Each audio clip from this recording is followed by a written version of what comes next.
नमस्कार, India Republic में आपका बहुत बहुत स्वागत है। खबर उत्तर प्रदेश के देवरिया जनपद से आ रही है, जहां देवरिया के अंतर्गत समाजवादी पार्टी के यू जनसभा प्रदेश सचिव के देवरिया पत्रकार ने कुछ बातचीत की, जिसके लाइव इस प्रकार। हमारे बीच में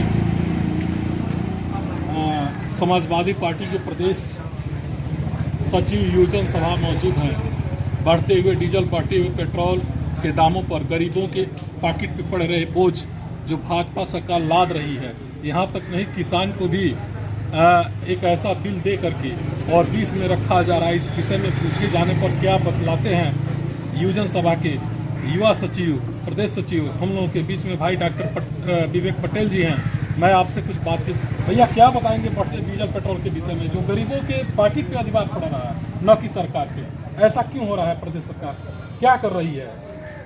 अपना प्यारा हिंदुस्तान, प्यारा भारत कृषि प्रधान देश, कृषि प्रधान देश लगभग 85% से ऊपर की संख्या कृषकों की है। लेकिन जो ये कृषि बिल आया है, इस कृषि बिल का विरोध लगातार जिस तरीके से हुआ और संघर्ष जिस तरीके से किसान कर रहे हैं, किसान नेता की। सर गैस के दाम बढ़ रहे हैं, डीजल बढ़ रहे हैं, पेट्रोल, सर इस पे कुछ बोले सर। आ रहा हूँ, डीजल पेट्रोल पे भी आऊँगा। ये अमानवीय सरकार किसी चीज़ का विरोध करने को तैयार नहीं है। जो विरोधी हैं उनको लगातार घेरने का, किलेबंदी करने का काम कर रही है। रही बात डीजल और पेट्रोल, तो डीजल और पेट्रोल जब पुरानी सरकारें हुआ करती थी, उनके सरकारों में लगभग क्रूड ऑयल जो था वो 190-145 के ऊपर हुआ करता, तो 60-65 रुपए डीजल और पेट्रोल उपलब्ध हो जाता है।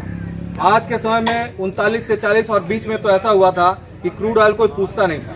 कच्चे तेल का भाव था लगभग 20 रुपए 25 रुपए। सर जिस समय लॉकडाउन था, उस समय इस सरकार ने 75 रुपए, 80 रुपए, 90 रुपए और अब तो 100 पार हो गया है डीजल पेट्रोल का। तो डीजल पेट्रोल जिस तरीके से बेवजह दाम बढ़ा के, जो क्रूड ऑयल है वो सस्ता मिल रहा है। अब बगल के देश में चले जाइए, वहाँ नेपाल में हमसे सस्ता तेल मिल रहा है। हमारे बगल में है, कई लोग कहे कि चलिए विवेक जी थोड़ा सा 2-4 बैरल भर के लेके आते हैं। तो ये स्थिति है कि हमारे देश से खरीद रहा है वो हमसे सस्ता बेच रहा है।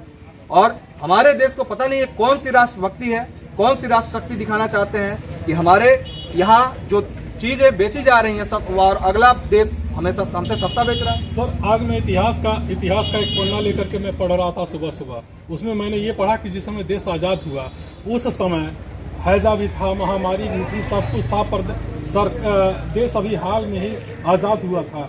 इतने शख्सियत से गुजरने के बाद भी सरकार जो है इस तरीके का अधिभार अपने जनता के ऊपर नहीं ला दी। परंतु आने वाली सरकार एकमात्र ऐसी बीमारी कोरोना के उपरांत उभरने के बाद इस तरीके का अधिभार गरीबों के बीच में डाल रही है। इस विषय पर सर आप क्या बताएंगे? कोरोना महामारी तो सिर्फ एक बहाना है इस सरकार के लिए। क्यों? कोरोना महामारी के पहले चलिए आपका लाल किला बिक गया, आपके एयर इंडिया भी बिक गए, सारी चीज़ तो ये बेच ही रहे हैं। ये तो केवल उनका बहाना है कि इस बहाना पे ये अधिभार। अच्छा ये बताइए, लॉकडाउन के पहले आप कितने रुपए डीजल पेट्रोल लेते थे? अब ये तो भाई उस समय भी तो 80 रुपए 90 रुपए था। तो उस समय कौन सा अधिभार था? ये ऐसे राष्ट्र को बनाना चाहते हैं। तो सर ये बताइए, तो आम जनता का सवाल है, फिर भी प्रतिनिधि आप इस पर आप क्या बताएंगे? प्रतिनिधि होती है, इसके लिए कितनी लड़ाई लड़ी जा सकती है प्रदेश सरकार से या राष्ट्र सरकार से, केंद्र सरकार से? प्रदेश सरकार से, राष्ट्र सरकार से लगातार समाजवादी पार्टी और समाजवादी पार्टी के मुखिया आदरणीय राष्ट्रीय अध्यक्ष जी के नेतृत्व में और उनके आह्वान पे हम लोगों ने कितनी बार तहसील घेरा, डीएम घेरा, कितनी बार हर समय संघर्ष किया, रोडों पे लाठियां चार्ज हुई, कितने कार्यकर्ताओं के सर फट गए।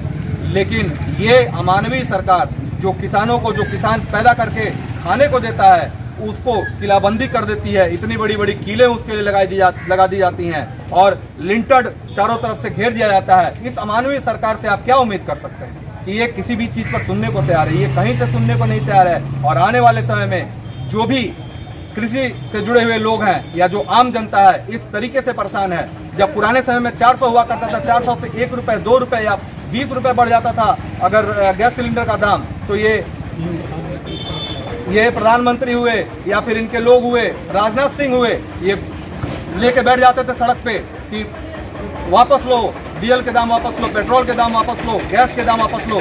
आज एक सप्ताह के अंदर 75 रुपए LPG गैस के दाम बढ़ गए। आखिर कौन सा ये राष्ट्र बनाना चाहते हैं और क्यों इतना गरीबों को सताना चाहते हैं? ये सरकार पूरी तरीके से अमानवीय है और आने वाले समय में ये निश्चित रूप से फिर से पता नहीं ये गायब होंगे तो कभी दिखाई देंगे कि नहीं, यही उम्मीद है और यही पूरी जनता इस समय लगी हुई है। बहुत बहुत धन्यवाद डॉक्टर विवेक पटेल जी। मैं Chandresh Pandey, India Republic TV के लिए देवरिया से। अभी तक में हमारी बात समाजवादी पार्टी के प्रदेश सचिव युवजन सभा से मेरी बात हो रही थी, जिसने डीजल और पेट्रोल के बढ़ते हुए दाम, गैस सिलेंडर के बढ़ते हुए दाम पर विशेष समय देने के लिए बहुत बहुत धन्यवाद। देवरिया से चंद्रेश पांडे की विशेष रिपोर्ट।